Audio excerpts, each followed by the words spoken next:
창세기 12장이죠. 12장의 주제는 뭐라고 그랬죠? 하나님의 부르심. 자, 누굴 불렀냐? 아브라함 부른 거죠. 이때 이름은 정확하게는 아브라함이지만 우리는 알고 있어요. 나중에 아브라함이 될 거니까 아브라함입니다. 12장은 두 가지의 사건이 나옵니다. 첫 번째는 그대로 하나님의 부르심이 나오고, 두 번째는 나오는 게 아브라함 어디로 갑니까? 애굽으로 갑니다. 애굽으로 라고 하는 두 가지 사건이 나옵니다. 첫 번째 사건은 하나님의 부르심입니다. 자, 이 부르심이 어떻게 시작이 되냐 보면, 첫 번째 떠나라, 명령으로 시작되는 거죠. 떠나라, 그리고 가라. 그랬더니 어디로 갑니까? 보여줄 땅으로 가라.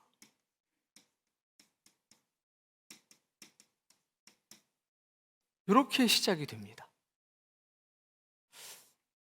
두 번째는 떠나라 그런 다음에, 명령하신 다음에 복에 관한 말씀을 합니다. 그러니까 복이 무엇인지를 우리에게 설명해 주는 겁니다. 아브라함에게 말씀하신 거지만 동시에 우리에게 복의 온전한 개념을 정리해요. 창세기 시작하면서 하나님의 복에 관한 말씀을 하십니다. 창세기 1장에 복에 관한 말씀을 하시고, 또 노아 시대에 복에 관한 말씀을 하셨죠. 그리고 아브라함 때에 와서 다시 복에 관한 말씀을 하십니다. 그러니까 2000년 동안 복에 관한 말씀을 3번을 하셔요. 큰 틀에서. 과연 복이 뭐냐? 이제 이 말씀을 하시는 거고, 복에 관한 말씀을 하고 나니까요, 이제 떠납니다. 누가 떠나요? 아브라함이 떠나죠. 자, 떠난 아브라함이 결국에는요, 도착을 하죠. 어디에 도착합니까? 가나안 땅에 도착을 합니다. 자, 가나안 땅에 도착했는데 머물러 있지 않고 다시 이동합니다. 그래서 어디에 도착하게 되냐면 세겜이라고 하는 곳에 도착하게 됩니다. 그리고 다시 세겜 땅에서 떠나가지고 도착해서 그 다음에는 베델과 아이 사이로 이동을 합니다.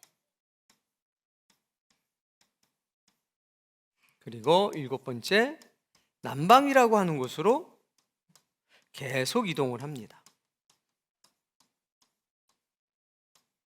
요게 요 앞에 전반부의 사건입니다.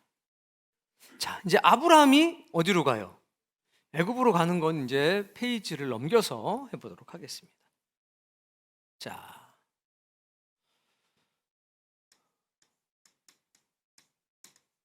아브라함이 애굽으로 갑니다. 아브라함이 애굽으로 가는데 그 첫 번째 사건이 어떻게 시작이 되냐? 기근으로부터 시작이 됩니다. 두 번째 사건은 어떻게 나오냐? 애굽 근처라고 성경은 얘기합니다. 자, 세 번째는 사건이 발생합니다. 애굽에 딱 도착했는데 뭐가 나타나요? 사건이 딱 나타납니다. 네 번째는 하나님께서 재앙을 쏟으십니다. 다섯 번째 나타난 일은 바로의 책망입니다.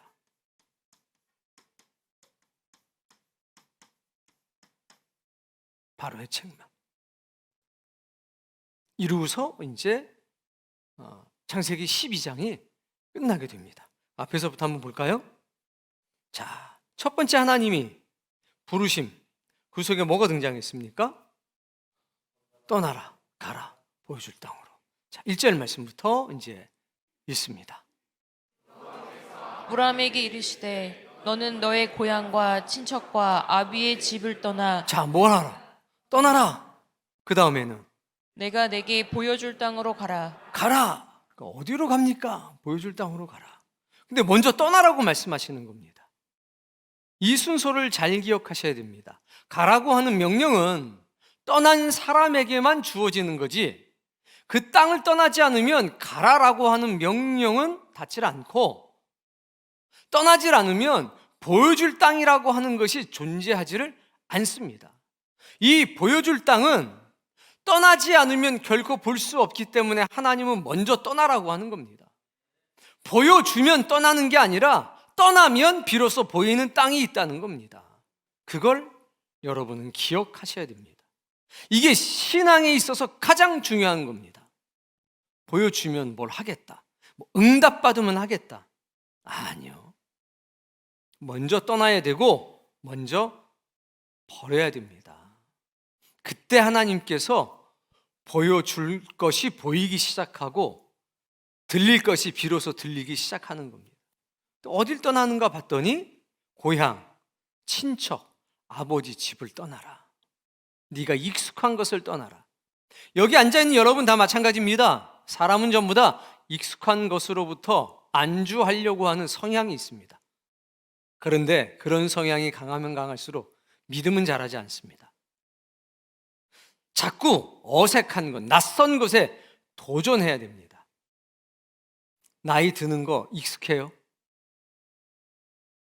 그거 전혀 익숙하지 않습니다. 도전해야 돼요. 익숙해지는 순간 희망이 사라집니다. 성경은 창조의 시대를 끝내고 나서 보여주는 겁니다. 얘들아, 안주하지 말어. 익숙한 것으로부터 멀리 떠나. 그게 바로 믿음이야. 그게 바로 신앙 생활이야. 기억하시기 바랍니다. 그러니까 일부러 자꾸 나를 낯선 곳에 자꾸 던져야 됩니다. 그런 사람이 아브라함과 같은 믿음을 갖는 거죠. 고향 떠나라, 아비 집 떠나라, 친척을 떠나라. 네가 의지할 만한 건 모두 떠나. 내가 없으면 살아갈 수 없는 곳으로 가. 그게 하나님의 명령의 핵심입니다. 그러면 비로소 뭐예요? 보여주시기도 하지만 그때서야 비로소 보이기 시작하는 겁니다. 떠나라, 가라. 이게 첫 번째 명령이었습니다. 기억하셔야 돼요. 2절. 내가 너로 큰 민족을 이루고 내게 복을 주어 내 이름을 창대하게 하리니 너는 복이 될지라. 이제 복에 대한 개념을 정리해 주는 거니까 이 정리를 잘 받으셔야 됩니다. 아담과 노아에게 했던 것은 생육하고 번성하고 충만하라, 그리고 정복해라, 그리고 다스려라, 이 말씀이었습니다. 노아에게도 거의 비슷했죠. 뭐만 빠졌습니까? 정복하고 다스리라는 것만 삭제가 됐습니다. 아브라함에게 주신 복은 전혀 달랐습니다. 이게 우리하고 굉장히 밀접한 관계가 있습니다. 왜 그러냐? 드디어 믿음이라고 하는 것이 작용하는 시대이기 때문에 그렇습니다. 아담과 노아의 시대는 일방적인 주권적인 역사였습니다. 지금도 주권적인 역사이긴 하지만 조건이 붙었잖아요. 떠나라, 가라. 네가 나이가 보여줄 땅이 비로소 보이면 그때부터 너는 복의 사람이 될 거다. 이런 얘기거든요. 노아 때랑은 다른 거고 아브라함 때하고는 다른 겁니다. 자, 한마디로 말하면 뭐라고 그럽니까? 하나님이 너는 복이 되라. 복 받아라? 아니, 너는 복이 되라. 그러니까 복을 이렇게 소유하는 것, 이 정도가 아니라 그냥 네 삶 자체가 뭡니까? 복이라는 거죠. 옆에 봐봐요. 복 받은 사람이에요? 그냥 복이에요? 복을 소비하면서 사는 사람이에요? 그냥 복 그 자체예요? 그럼 여러분은 기도할 때 복이 되게 해달라고 기도해요? 복 받게 해달라고 기도해요? 굉장히 놀라운 말씀을 하는 거예요. 너는 복 그 자체라는 거예요. 내가 너에게 복을 줄 텐데 그 복의 내용이 뭐냐면 너는 복이 되라는 거예요. 뭐가 돼요? 신앙의 수준이 이 정도는 돼야 되는데 복 받아라 안 그러셨어요. 내가 복을 줄 텐데 그 내용은 네가 복이 되는 거야. 그러니까 복을 소비하는 게 아니라는 거죠. 넌 뭐가 돼? 넌 복이 돼. 근데 과정이 좀 있어요. 과정. 네 이름을 창대케 할 거다. 뭐가 창대해지는 겁니까? 창대해지는데 네 이름이 널리 알려진다는 거죠. 이거는 과정인 거예요. 과정. 일단 이름이 널리 알려집니다. 3절 말씀. 너를 축복하는 자에게는 내가 복을 내리고 이게 뭐냐면 이렇게 얘기하면서 한마디로 끝에 가서 뭐라고 그래요? 한마디로 말해서 복을 얻을 거래잖아요. 복을 얻을 거야. 누가? 아브라함이? 아니에요. 아브라함이 복을 얻는 게 아니라 모든 족속, 모든 민족, 모든 사람이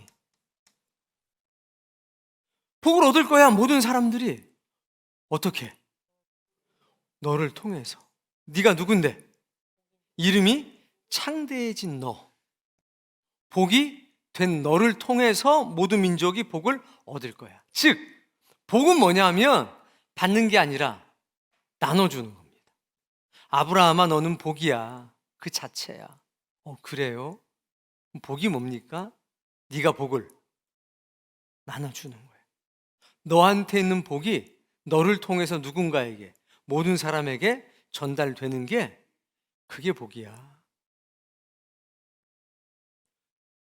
많은 사람들은 너 때문에 복을 얻을 거고 너는 계속 복을 나눠줄 거야. 여러분 어떤 사람 되길 원합니까? 물어볼게요. 그런 생각을 하고 사나요? 복을 나눠주는 게 복이라는 의지, 깨달음을 안고 사냐 이겁니다. 없어요. 100만 명이 있어도 그런 생각 갖는 사람 한 명도 없습니다. 다 이 생각만 하지. 복 받아야 되는데, 복 받아야 되는데. 왜? 어린아이라서 그래요. 잘못된 게 아니라 어린아이라서 그렇습니다. 여기 주일학생들이 있어요. 얘네들이 내일 점심 뭐 나올까를 고민을 하지 내가 뭐를 할까는 고민을 안 해요. 얘들이 양심도 없어요. 얘네들만 그래요. 옆에 학생들 있고 얘들도 양심이 없어요. 그럼 고민 안 해요. 엄마 내일 저기 점심 뭐야? 쫓아가서 집사님 내일 저녁은 뭐예요? 왜? 나쁜 놈들이라서? 아니요. 어려서요. 어린 건 나쁜 게 아니잖아요. 근데 그 학부모들은, 집사님들은 식단표라고 붙여놓긴 했더라고요. 그런데 고민인 거죠. 뭐 해서 먹여야 되지? 누가 복이에요? 어른이 복이에요. 그 밥을 준비하는 사람들이 복인 겁니다. 저는요, 우리 교회 신자들의 수준이 거기까지 닿기를 바랍니다. 하늘로 돌아갈 사람들은 그런 신앙의 수준을 가져야 됩니다. 영원히 어린아이에 머무르게 되면 약속을 받았을지라도 그 약속을 성취할 수는 없다는 겁니다. 하나님은 어린아이를 부르셔서 하나님의 나라를 상속받을 수 있는 사람으로 만드시는 거죠. 그런 의지를 가지셔야 됩니다. 그런 깨달음이 왔으면 그런 의지를 좀 가지셔야 돼요. 3절 말씀. 너를 축복하는 자에게는 내가 복을 내리고 자, 이 과정에서 어떤 일이냐? 이름이 창제해진 이유는 딱 하나입니다. 복과 저주의 개념이 나와요. 너를 축복하면 내가 그를 복 줄 거고, 너를 저주하면 내가 그를 저주할 거야. 이 과정을 통해서 아브라함의 이름이 널리 알려지는 겁니다. 아브라함을 축복하면 나도 복을 받고, 아브라함을 저주하면 나도 저주를 받네, 내가 저주를 받네. 이게 소문이 나니까 사람들이 아브라함에게 축복한다는 거죠. 그랬더니 축복한 사람들마다 복을 받아요. 그런데도 저주하는 사람들이 있다는 거죠. 이런 과정을 통해서 어떻게 돼요? 유명해져요. 그 이름이 널리 알려집니다.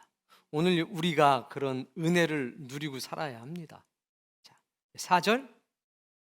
이에 아브람이 여호와의 말씀을 따라갔고 롯도 그와 함께 갔으며 아브람이 하란을 떠날 때에 75세였더라. 네, 떠났어요. 몇 살 때? 75살이라면 이제 모험을 해볼 만한 나이인 거예요. 자, 떠날 때 누가 갔습니까? 롯이 함께 갔고요. 다음 말씀에 보면 아브람이 그의 아내 사레와 그러니까 어떻게 됐냐? 롯도 가고 아내도 가고 모든 재산을 다 가지고 갔다는 겁니다. 버리고 간 게 아니라 다 가지고 갔어요.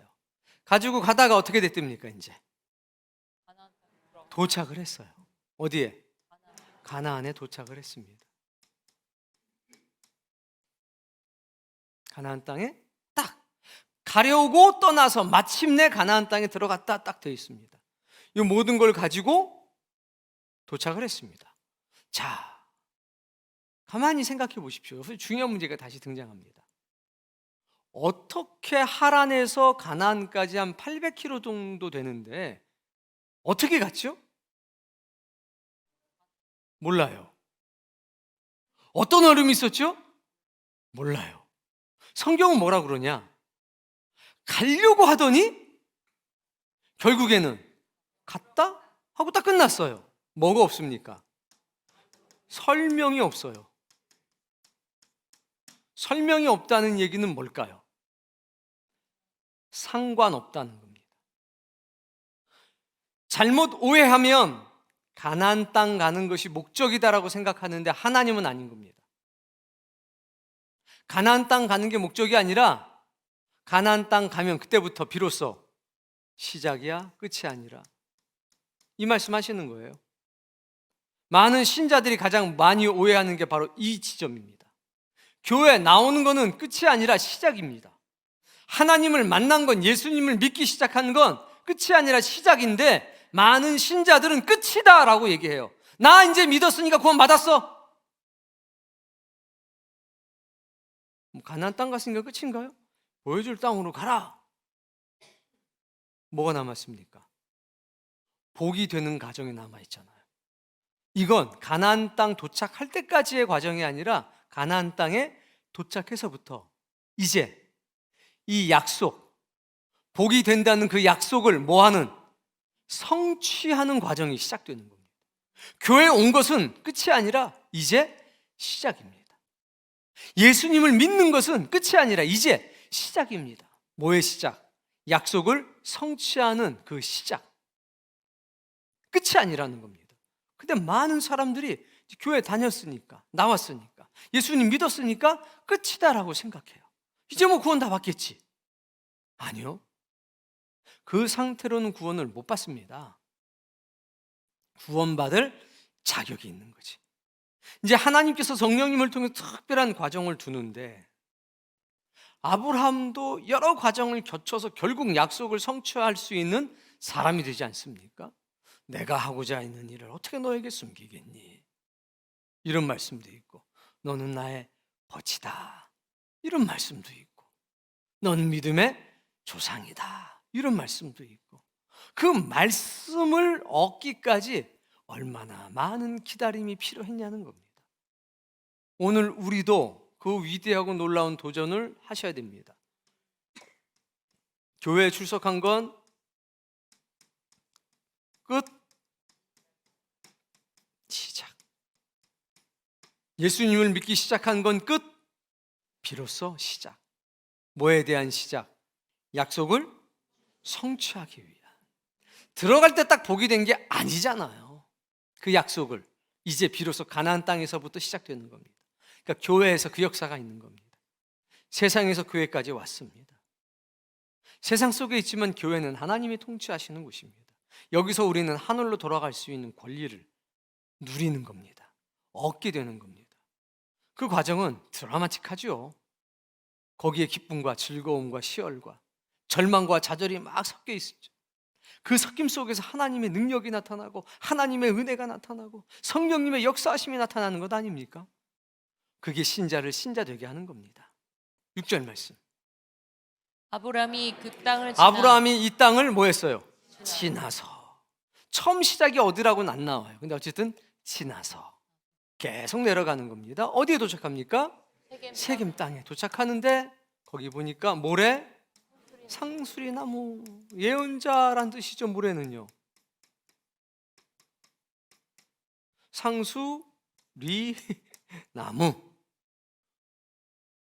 예언자라고 불리는 상수리 나무까지 다 도착했는데 보니까 누가 있습니까? 가나안 사람이 있었습니다. 7절 말씀. 여호와께서 아브라함에게 어디에서 나타났습니까? 모래 상수리 나무에 딱 도착했는데 하나님이 그때쯤 나타나신 겁니다. 뭐라고 하십니까? 내가 이 땅을 내 자손에게 주리라. 주겠다라고 했더니 뭐해요? 뭐 했다고요? 제단을 쌌어요. 어디다가? 하나님이 나타나신 곳. 거기다가 제단을 탁 쌌습니다. 여러분, 하나님 나타나신 곳에서 제단 쌓는 사람이 되길 바랍니다. 근데 이거는 뭐냐면 모래상수리 나무 쪽은 우상 숭배하는 곳이에요. 우리로 치면 성황당 같은 거죠. 근데 하나님 그 자리에 나타나셨어요. 그리고 거기에다가 뭘 짓게 했습니까? 지금으로 치면 교회를 짓게 하신 거죠. 기도하는 장소, 하나님 집을 짓게 한 겁니다. 우리는 너무 멋지잖아요. 거기다가 제단을 딱 쌌습니다. 8절. 거기서 베델 동쪽 산으로 거기 옮겨 있지 않고 또 옮겨요. 점점 어디로 오느냐? 내려와요. 남쪽으로. 베델과 아이 사이에 장막을 칩니다. 여기다가. 그리고 장막을 치고 나서 제단을 쌓고 거기서 하나님의 이름을 부릅니다. 여기는 우상 숭배하는 사람들이 없었나 봐요. 비로소 하나님의 이름을 부르게 됩니다. 이제 13장에 보면 뭐라고 기록이 되어 있냐면 처음 제단을 쌓던 곳 해가지고 여기를 얘기합니다. 근데 사실 처음 제단을 쌓았던 곳은 어디냐면 세겜이거든요. 근데 13장에 가면 베델과 아이 처음 제단을 쌓던 곳이라는 말이 나옵니다. 그러니까 하나님은 여기를 처음 제단 쌓은 곳을 인정을 하지 않았고 여기를 인정했다는 거 아닙니까? 이유는 하나님의 이름을 진정으로 불렀던 곳. 그래서 13장에는 이곳을 처음 제단 쌓았던 곳이라고 합니다. 성경이 틀린 게 아니라는 걸 아셔야 됩니다. 물론 아무도 이걸 발견 못하겠죠. 그러나 성경 우리 그 얘기를 보여주고 있습니다. 그래서 불렀습니다. 자, 그리고 9절. 점점 남방으로 옮겨 안 멈췄어. 여기서도 계속 어디로 가요? 내려가요. 밑으로. 왜? 약속한 땅을 다 둘러보는 거죠. 어떻게 생겼는지 다 확인하는 겁니다. 성경에 기록된 모든 말씀들을 여러분이 경험하길 바랍니다. 요한계시록도 경험하고 창세기도 경험하고 출애굽도 경험하고 또 사사기, 민수기, 여호수아, 신명기 다 경험하고 역대상하, 사무엘상하, 룻기 다 경험해야죠. 다. 몰라. 난 예수님 믿으니까 천국 가운데 있지 왜 귀찮게 하는지 모르겠어. 이 아브라함의 신앙이 아닌 겁니다. 그런 사람은 복이 될 수가 없습니다. 복이 되려다가 말지요. 자, 밥을 하는 겁니다. 시쳤어요. 착착 물을 붓어요. 그래가지고 어디다 붓습니까? 전기 밥솥에다가 탁 넣었어요. 타이머 딱 눌렀어요. 아유, 귀찮아서 안 되겠어요. 생쌀이라도 먹어야 되겠다. 끄면 어떻게 됩니까? 중간에 밥솥에 들어갔다고 밥이 저절로 돼요? 안 되죠. 밥속에 들어가면 끝이에요?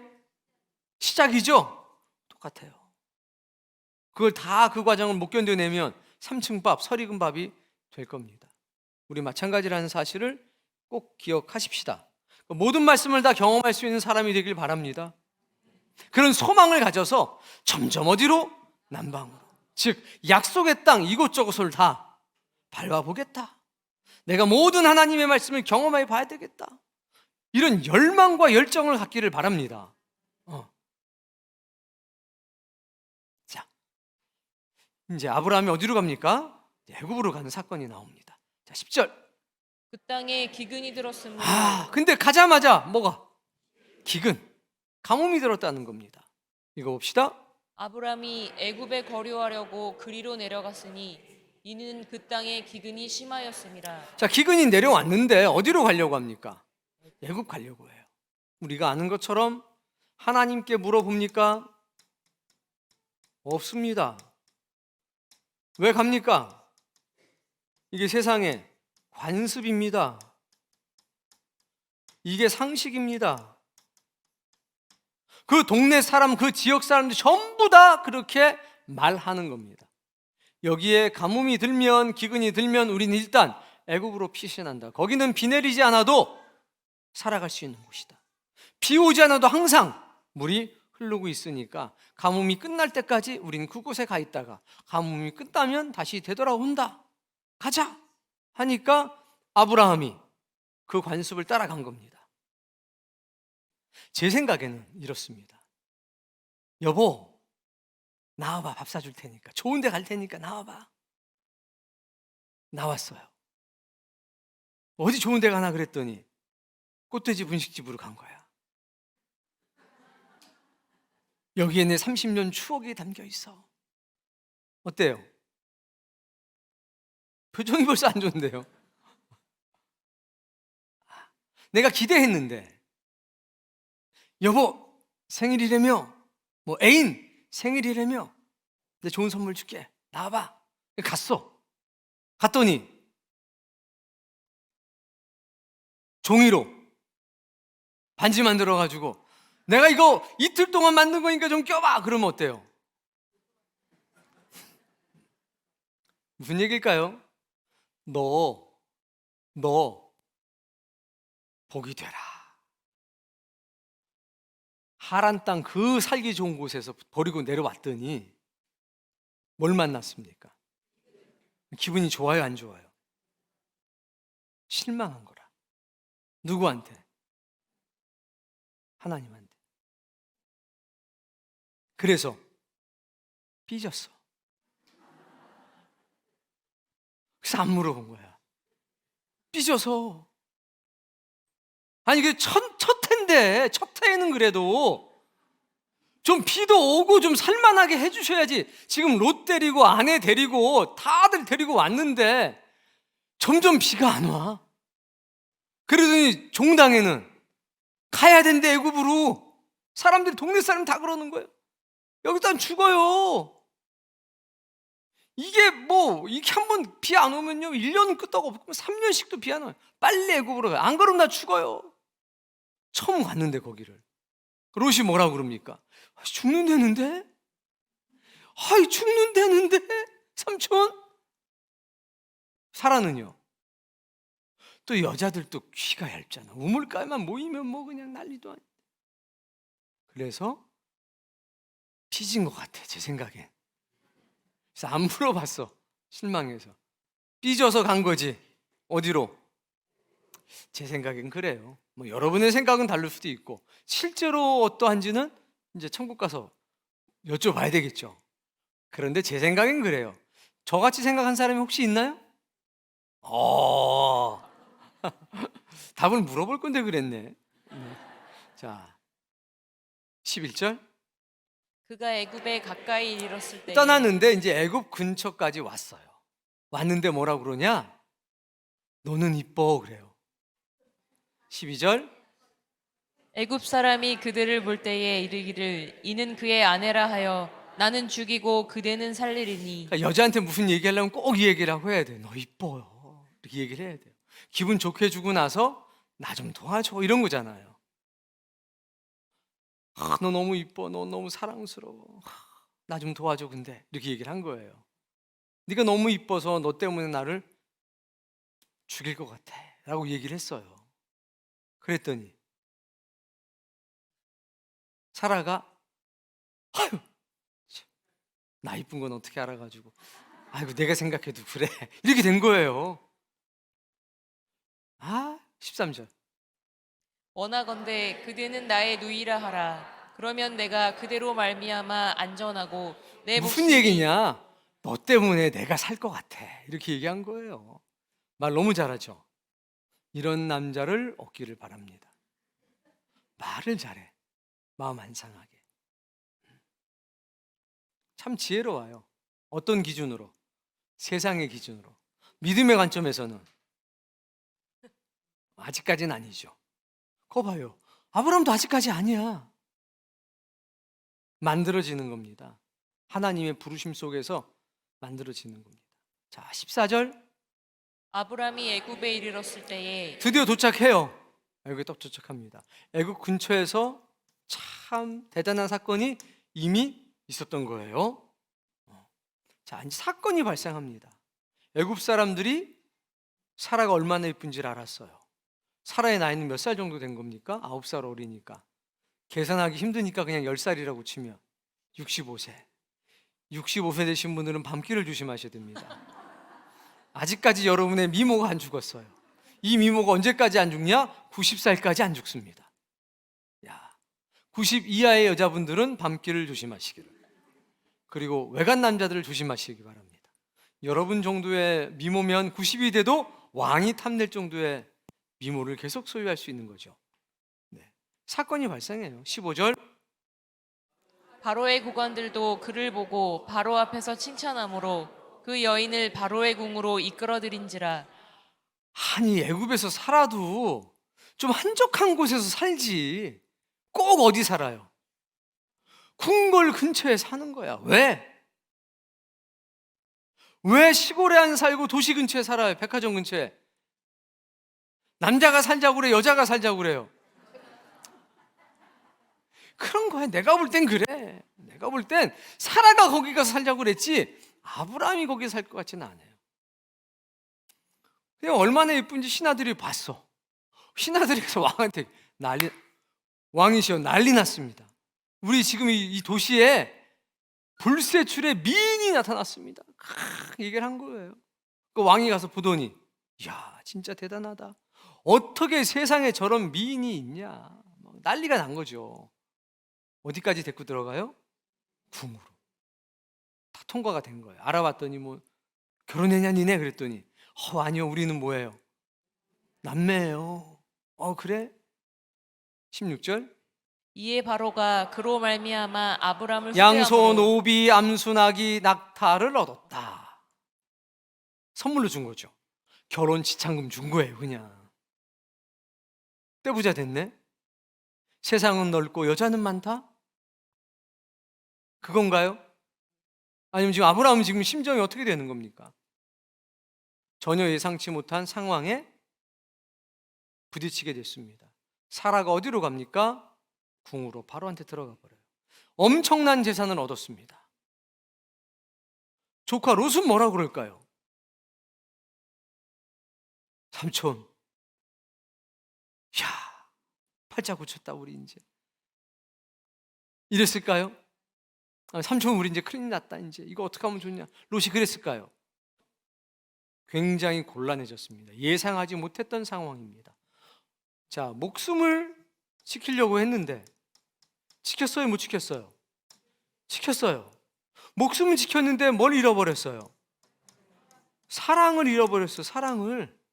사람을 잃어버린 게 아니라 사랑을 잃어버린 거예요. 가장 소중한 걸 잊어버린 거예요. 내 목숨을 버려서라도 지켰어야 됐는데 잃어버린 거죠. 근데 그렇게 누가 하자고 그랬습니까? 세상의 지혜로, 세상의 관습대로 산 결과 어떻게 됐느냐? 가장 소중한 것을 잃어버리고 만 겁니다.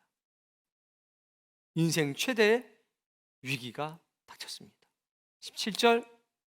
여호와께서 아브람의 아내 사레의 일로 바로와 그 집에 큰 재앙을 내리시니라. 누가 내리셨어요? 하나님. 그럼 아브라함 뭐 하고 있었어요? 아브라함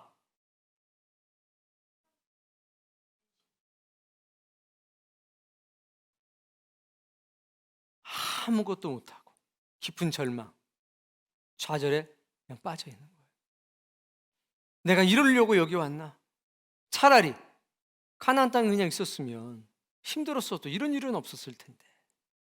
롯의 생각은 좀 달랐던 것 같아. 나중에 보니까 삼촌 세상은 넓고 여자는 많지.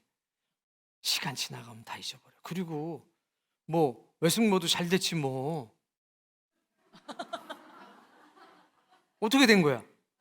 왕비 됐는데. 아유 누이 좋고 매부 좋고 뭐 좀 아유 그래도 괜찮아. 어떡하겠어 이렇게 된 거. 이게 우리 목숨이 안 날아간 거면 해도 괜찮은 것 같은데 라고 말은 했을까요? 적어도 생각은 했을 것 같습니다.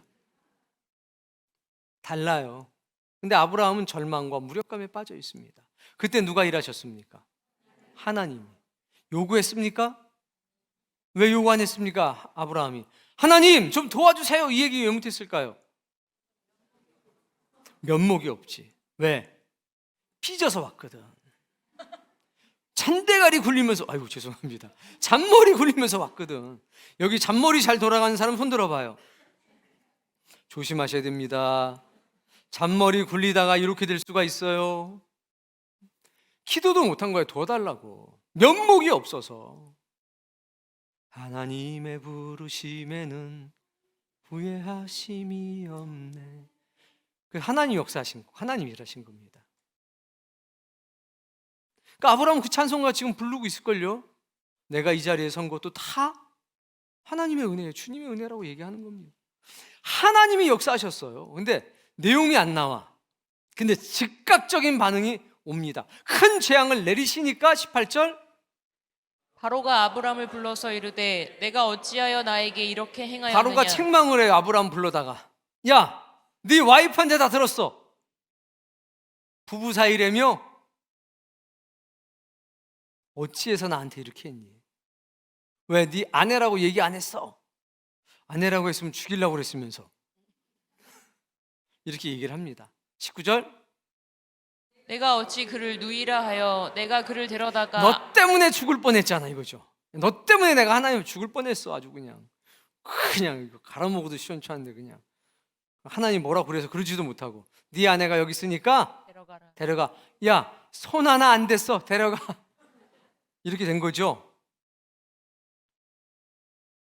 바로의 책망입니다. 20절 바로가 사람들에게 그의 일을 명하매 그들이 그와 함께 그의 아내와 그의 모든 소유를 보내었더라. 줬던 거 뺏었다는 거예요? 안 뺏었다는 거예요? 야, 그 줬던 소, 양, 나귀, 암수, 그리고 노예, 종들, 그리고 낙타 다 내놔 라고 안 했다는 겁니다. 왜? 하나님이 얼마나 무섭게 했으면 지금으로 치면 미국 대통령이에요.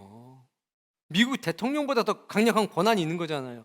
대통령은 4년에 한 번씩 선거하는데 이거면 죽을 때까지 하는 거잖아요. 법이 필요 있어요?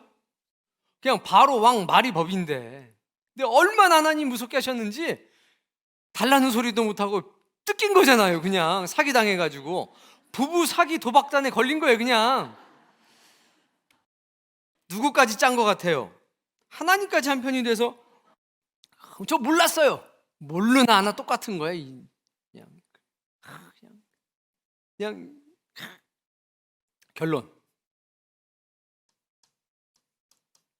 제일 중요한 결론. 자, 상황적인 결론 첫 번째. 이제 아브라함은 어떤 상태입니까? 애굽에 살 수 있는 상태입니까? 다시 가나안으로 가야 합니까? 뭐 그쪽에 비가 왔으니까 그때까지 기다려야 되나요? 아니면 지금 당장 떠나야 하나요? 애굽을 떠나야만 되는 상황이에요. 거기서 비 올 때까지 바로요. 비 올 때까지. 저 가나안 땅에서 비 올 때까지 그때까지는 좀 있게 해주십시오. 이 얘기가 나옵니까 안 나옵니까? 이제 좀 전까지는 하나님 볼 면목이 없었는데 지금부터는 바로를 볼 면목이 없는 거죠. 그래서 바로 보따리 있어서 출발해야 되는 겁니다. 우리 하나님 너무 멋지죠. 아직 가뭄 문제 해결 안 됐습니다. 오자마자 다시 가는 겁니다. 오자마자. 그럴 걸 왜 그렇게 했어? 왔다가 바로 갈 건데. 담이야. 그런 일으로 조심하셔야 돼요. 첫 번째 결론, 상황적인 결론. 바로 애굽을 떠나야 될 상황이다. 이게 첫 번째 결론이고요. 두 번째, 아브라함의 깨달음이 있습니다. 소중한 것은 돈과 재물로 지킬 수 없다는 거예요. 돈과 재물을 얻었는데 사랑을 잃어버리니까 세상 살 이유가 없잖아요. 소중한 것은 돈과 재물로 지키는 게 아니구나. 가장 인생에 소중한 것은 하나님이 지켜주시는구나. 그런 결론을 다 내린 겁니다. 잊을 수 없는 결론 내린 거죠. 세 번째, 시련이 찾아올 때 어떻게 해야 올바르게 해결할 수 있는가라는 겁니다. 자, 시련이 찾아왔을 때 어떻게 해결했습니까? 관습을 따라서, 상식을 따라서 움직였습니다. 그 결과 상상도 하지 못했던 일을 겪게 됐습니다. 시련과 고난이 찾아올 때 어떻게 해결해야 올바르게 해결하는 겁니까? 하나님의 뜻대로 행해야 합니다. 그걸 아브라함은 책인 겁니다. 고난이 찾아오면 하나님의 뜻을 구해야지. 그래서 아브라함은 이대로 무슨 일만 생기면 하나님께 물어봅니다. 여러분도 그런 삶의 태도를 갖기를 바랍니다. 이렇게 해서 창세기 12장이 끝납니다.